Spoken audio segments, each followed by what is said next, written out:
చెప్తాను హర్ట్ అవుతుంది అని, బట్ స్టిల్ మళ్ళీ మళ్ళీ అదే రిపీట్ చేస్తాడు. ఏ మాట బాగా హర్ట్ అయ్యావు? నిన్ననే నన్ను వీక్ అన్నాడు, అది ఫన్ గా చెప్పాడు. వీక్ అని నేను వెళ్ళిపోతా అని ఫన్ గా చెప్పాడు, కానీ నాకు హర్ట్ అయింది. ప్రాబ్లం ఏంటంటే ఆయన సరిగా కమ్యూనికేట్ కొన్ని చేయకపోవడం వల్ల కొంచెం మిస్అండర్స్టాండింగ్ అయ్యి నా గేమ్ కి ప్రాబ్లం అయింది దానివల్ల. సార్ అక్కడ సైడ్ నుంచి క్లారిటీ వచ్చుంటే మేబీ నా తప్పలేదు అనట్లేదు, మేబీ నా సైడ్ నుంచి కూడా మిస్కమ్యూనికేషన్ జరిగింది. బట్ ఆట okay, I accept it. I'm so sorry. మరి ఇది లాగినా మరి దిగిద్ది. తెగిద్ది. సారీ వెళ్ళి కూర్చో. తేజరా సార్ ల్యాడర్ వచ్చేసి ఇద్దరు ఉన్నారు. అవినాష్ అన్నం పెడతాను సార్, ఎందుకంటే లాస్ట్ సీజన్కి ఈ సీజన్కి చాలా తేడా ఉంది సార్. ఈ సీజన్కి వచ్చినప్పుడు నాకు నేనే కొత్తగా పరిచయం అయ్యాను. తేజ గారు ఇలా ఉన్నాడు సార్. ఈ సీజన్లో నాకు నేను పరిచయం అయ్యాను అంటే దానికి అవినాష్ అన్న తోడటం కూడా నాకు హెల్ప్ అయ్యింది. అండ్ ఫస్ట్ వారం సార్ సీరియస్లీ అందరూ కొత్త ఫస్ట్ నువ్వు నిన్ను పొగుడుకుంటున్నావు అన్నమాట. అలా అని కాదు సార్, ఆయన దానికి హెల్ప్ అయ్యిందని చెప్తున్నాను సార్. నన్ను నేను పొగడతాం కాదు సార్. అలాగే ఉంది నాకు. అవినాష్ నా గురించి చెప్పాలి సరే చెప్తాను.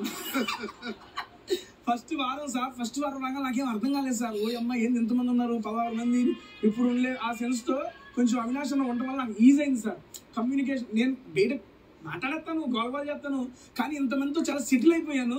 నన్ను కొంచెం ఫ్రీ చేసి అందరితో ఫ్రీగా ఉండడానికి ఫస్ట్ నుంచి నన్ను మోటివేట్ చేసింది అవినాష్ అన్న సార్. తర్వాత రోహిణి గారు కూడా కలిసిపోయి స్కిట్లు చేయడం అదంతా ఈ జర్నీ నాకు కొంచెం సాఫీగా మొదలవడానికి రీజన్ సార్. దట్స్ వై ల్యాండర్లో పెట్టి అన్నని. అండ్ స్నేక్ వచ్చేవాటి విష్ణుప్రియ గారు సార్. నిన్న ఆడే తెడ్డు ఆటలో 7 గ్లాసులు తీసుకుపోతుంటే వెనక లాగేశారు సార్. ఆటలో నన్ను వెనక లాగారు సార్ ఆవిడ. ఆ గ్లాసులు పడటం వల్ల నాకు ఒక స్థానం ముందుకెళ్ళలేకపోయాను. ఆ నిమిషం నేను చాలా డిసప్పాయింట్ అయ్యాను సార్. అందుకని ల్యాడర్ లో విష్ణుప్రియ గారికి పెడుతున్నాను. సారీ మనసులో ల్యాడర్ ఇవ్వాలి ముందర, కానీ ఆవిడ చేసిన వల్ల. అవునా, అప్పటికప్పుడే మాట మార్చావు అనమాట. Very intelligent boy sir. అతని ఇంటెలిజెన్స్ నేను వాడలేదని మనసులో లేదమ్మా, మనసులో అవినాష్ స్నేక్ ఇద్దామని ఉంది. ఆయన చెప్పలేదు, మీరు చెప్తాను సార్. అది ఆటలో వెనక లాగారు సార్, అందుకని స్నేక్ ఇచ్చాను సార్ మేడంకి. అది ఓకే. విష్ణురామ్ అను సార్, నా పరంగా అసలు నాకు ఈ గేమ్ షో అనేది చాలా toughest game show sir. Prithvi presence వల్ల నాకు రోజు ఆక్సిజన్, కార్బన్ డైఆక్సైడ్ వస్తుంది sir. Oxygen, carbon dioxide. Oxygen అమ్మా, కార్బన్ డైఆక్సైడ్ కాదు. So Prithvi's presence is oxygen for me in this game show. And Nabeel, Nikhil వీళ్ళందరి వల్ల కూడా నేను ముందుకి వెళ్తున్నాను సార్. బట్ ఫ్రాంక్లీ స్పీకింగ్ అన్ని విషయాలు హైడ్రోజన్, రకరకాల calcium, vitamin, helium is Avinash. But proper గా గేమ్ పరంగా any time when ever I'm లో ప్రాపర్ సజెషన్స్ ఇచ్చి నన్ను మోటివేట్ చేసి నన్ను ఇంకొంచెం ముందుకు తీసుకెళ్లేది నబీల్ సార్. సో నబీల్ ని నేను ల్యాడర్ ఎక్కిద్దాం అనుకుంటున్నాను.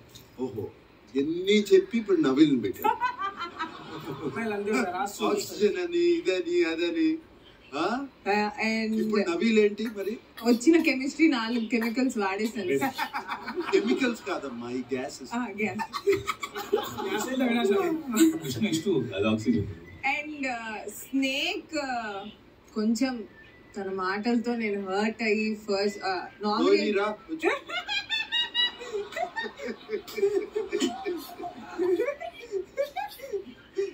సో ఇంకెవరైనా ఏమన్నా అన్నా కూడా నేను తీసుకుంటాను, కానీ రోహిణి నన్ను నవ్విస్తూ ఉండి నాకు ముందు నుంచి ఒక బాండ్ ఉండడం వల్ల తను ఏమన్నా నా ఆట పరంగా ఇంతే అంతే అని అనటం వల్ల నాకు కొంచెం చాలా కిందకి వెళ్ళిపోతుంది నా గేమ్.